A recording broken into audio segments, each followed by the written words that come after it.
Okay, top metal songs of the 90s. Now I'm going to limit this to one song per band. So number 30 is Seasons in the Abyss by Slayer from 1990.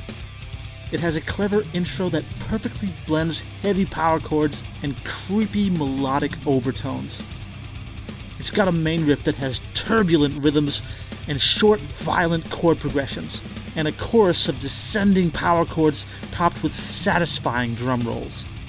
At 4 minutes in, there's a bombastic commotion of a guitar solo that makes heavy use of the whammy bar, as most Slayer solos do. Now, heaviness does vary from riff to riff, but I've decided to average it out and go with one heaviness score for the whole song. But I've also added a score for the quality of the rhythm, a score for the quality of the melody, and a score for the quality of the vocals. Now, this isn't perfect and doesn't describe all aspects of a song, so it's not always going to line up perfectly with the ranking of the song. For the most part it does, but sometimes it doesn't. But still, I think this is a good way for me to better describe these songs. Number 29 is In Darkness by Elastis. It has very effective and enormously epic melodies, and some very heavy palm-muted sections that march along majestically. The vocals are a bit of a drawback. They walk some weird line between extreme metal growling and spoken word. Overall, Elastis is not the greatest band in my opinion, despite a few really cool songs like In Darkness. End of the Beginning, Through the Chaos, Never Again, and The Other Side are also good, but not much else. Number 28 is Heresy by 9 Inch Nails, one of the best industrial metal songs and atheist anthems out there. I'm not the biggest 9 Inch Nails fan, but this song is great. Trent Reznor has an awesome voice for metal. It's a shame he didn't do more heavy songs. I would also recommend March of Pigs, Wish, Becoming, Reptile, and Head Like a Hole. Number 27 is Room for One More by Anthrax from 1993. The heavy palm muting in the verse rolls into the piercing, veering pre-chorus. Then the catchy and vibrant chorus kicks off with a big drum roll and features a commanding vocal hook. Number 26 is Testament's So Many Lies from 1992. The verse has a driving rhythm that breaks off into the soaring, more melodic chorus. There's also an enthralling guitar solo at 3 minutes and 20 seconds in. Number 25 is Rammstein's signature song, Rammstein from 1995. The memorable, pulsating, positively booming groove metal rhythm of the main riff periodically gives way to otherworldly lulls and descending alien tones. There are also 2 gripping, turbulent, uncanny guitar solos. Number 24 is No More Tears by Ozzy Osbourne from 1991. It has an iconic main riff that shifts between earth-shattering heaviness and radical, wailing intensity. There's also a mesmerizing, uplifting guitar solo. No More Tears is probably the best song that ever came out of Ozzy's solo career. Number 23 is Shallow End. This stunning, magnificent progressive metal work came from an early incarnation of Lacuna Coil. There are 2 melodic guitar solos in the bridge. The second one in particular is a major highlight of the song. Lacuna Coil was called Ethereal back in 1997, but today you can find the song by searching under Lacuna Coil.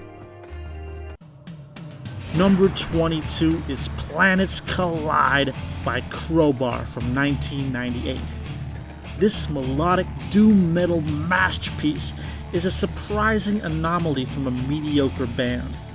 Existence is Punishment and Time Heals Nothing are the only 2 other songs that I found searching through this band's discography to find other good songs besides Planets Collide. A lot of Crowbar is just boring with go-nowhere riffs and garbled vocals, but Planets Collide is really awesome. Number 21 is My Own Summer by the Deftones from 1997. This song combines an absolutely evil melody with a strident, heavy rhythm and blaring power chords. This hit is legitimately one of the Deftones' best songs, if not the best. Number 20 is Pride from 1999. This thick, bass-heavy, ear-splitting powerhouse of a song was released back when Dry Kill Logic was still called Hinge. But today you can find a song under Dry Kill Logic. Number 19 is Bloodstained by Judas Priest from 1998. The punishingly heavy palm-muted rhythm of the main riff is studded with razor-sharp power chords, and two riveting guitar solos elevate the bridge nicely. The vocals are a bit of a drawback with the ridiculous window-shattering squeals. But there are only a few of those, really, and the vocals in between are actually pretty decent. Number 18 is Years by Nonpoint from 1998. This song has an explosive, throbbing verse riff, which combines with the sweeping melody of the chorus and an intriguing vocal hook, before striking again with its full power in the next verse. Now, number 17 is gonna be a controversial one. It Smells Like Teen Spirit by Nirvana. Now, is Nirvana a metal band? No. Is Smells Like Teen Spirit a metal song? Absolutely. It doesn't matter if Nirvana is better known for light rock or punk rock or whatever. Smells Like Teen Spirit is absolutely metal. Look at the chorus. The chorus is all power chords except for a couple of little percussive strums, and percussive strumming is part of metal anyway. The post-chorus, all power chords except for one little bent note, and the bridge is the same as the chorus except there's a guitar solo playing over it. Now the verse and the pre-chorus are much lighter and they're not metal, but the song is still more than half metal because the chorus, the post-chorus, and the bridge are all almost 100% power chords. They're heavily distorted power chords in the forefront of the mix, and they have a lot of bass and power in them, and that's metal. So number 17 is Smells Like Teen Spirit from 1991. Number 16 is Pop Song for Us Rejects by Silverchair from 1997. Now don't let the light acoustic verse fool you.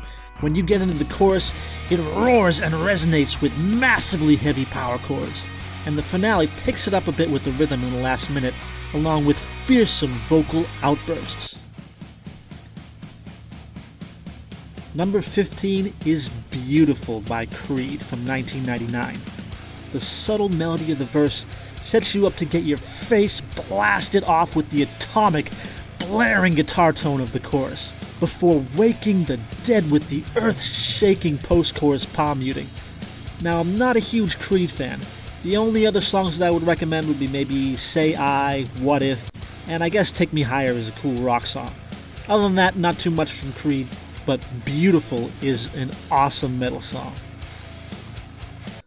Number 14 is Electric Head Part 2 by White Zombie from 1995. An absolutely slamming, ruckus-some and industrial metal song with an ultra-resonant guitar tone and Rob Zombie's familiar horror show-like feel. Number 13 comes to you from 1996. Marilyn Manson's Angel with the Scabbed Wings has a straight-up infectious, booming rhythm and superb, raging vocals. It's a shame Marilyn Manson didn't make more true heavy metal songs. My tragically short list of recommendations from Marilyn Manson can be found in my top 10 metal/hard rock band one-offs video. Number 12 is Drown by Release from 1995. From deep, deep underground, the bizarrely immersive lows and crushing, vengeful highs of Release's Drown are disquietingly astounding. Number 11 is Ashes in Your Mouth by Megadeth from 1992. Surging intermittent power chords rock the verse, while the chorus alternates clever lead licks with alarming, venturesome chord progressions. At 2 minutes and 55 seconds in, we have an intense, dynamic guitar solo. Number 10 is Serve the Shame by Drain STH from 1996. The verse alternates quiet, peaceful notes with triumphant power chords. There's ear-splittingly heavy palm muting in the pre-chorus, leading into the doomy feel of the chorus. Number 9 is Grind by Alice in Chains from 1995. The ominous, booming, malevolent verse battles with the uplifting, ethereal chorus like the minions of heaven and hell. There's also a zany guitar solo that is beautifully highlighted by a change in the backing rhythm guitar. Number 8 is Sad But True by Metallica from 1991. The reverberating, intervaled ruckus of the verse leads to an exceptional chorus of shifty chords and mystifying overtones. At 3 minutes and 10 seconds in, there's a fiercely wild guitar solo. Number 7 is Daddy by Korn from 1994. It has creepy, echoing notes and sludgy, descending power chords. A spectacularly powerful bridge at 2 minutes and 55 seconds, and perfect vocals. Wow, what happened to Korn after the first album? Nothing else even came close. My Gift to You and Here to Stay are the only songs I can even listen to that aren't from the first album. Number 6 is Hard Lines and Sunken Cheeks by Pantera from 1994. Hard Lines and Sunken Cheeks has a deafeningly heavy, upbeat rhythm and an absolutely masterful, treacherously sliding, brutally shredding chorus riff. There's also a captivating guitar solo in there. Number 5 is Methodology by Crisis from 1996. Methodology is a series of sinister, hair-raising melodies that culminate in a mammoth, blustering storm of magnificent rage. At number 4, we have a 1995 song by Smile called Staring at the Sun, which is a landslide of ultra-resonant, sludgy guitar tones and forceful drumming. This song just rumbles and cracks like thunder. It comes from Smile's album Marquee, which was basically the band's heavy phase. Everything that came after that was much lighter. Also, the vocals on this particular song are better than the weaker, more punk rockish sounding vocals on the majority of the rest of the album. Number 3 is Calling Spaceship by the Clay People from 1998. The light section has a peculiar ambient feel from which the chorus surges to an invigorating barrage of sliding power chords that are complemented nicely by an alien-like cybernetic synth sound. The bridge at 3 minutes and 20 seconds escalates to an absolutely captivating evolution of streaking synth sounds and electrifying power chords. Number 2 is 46 and 2 by Tool from 1996. With its floating ambient lows, subtle escalations, explosive upsurges, and astoundingly evocative, mesmerizing zenith and finale. And the number 1 metal song of the 90s is Dreaming Neon Black by Nevermore from 1999. The soft, yet dazzlingly full tone of the acoustic guitar and the calm verses gets smashed into oblivion by the richly expansive, towering, heavy sound of the choruses. Then the intriguing progressive second half builds to the stunning, supremely enthralling apex of the finale. Well, hope you've all discovered something that you like, and have a nice day.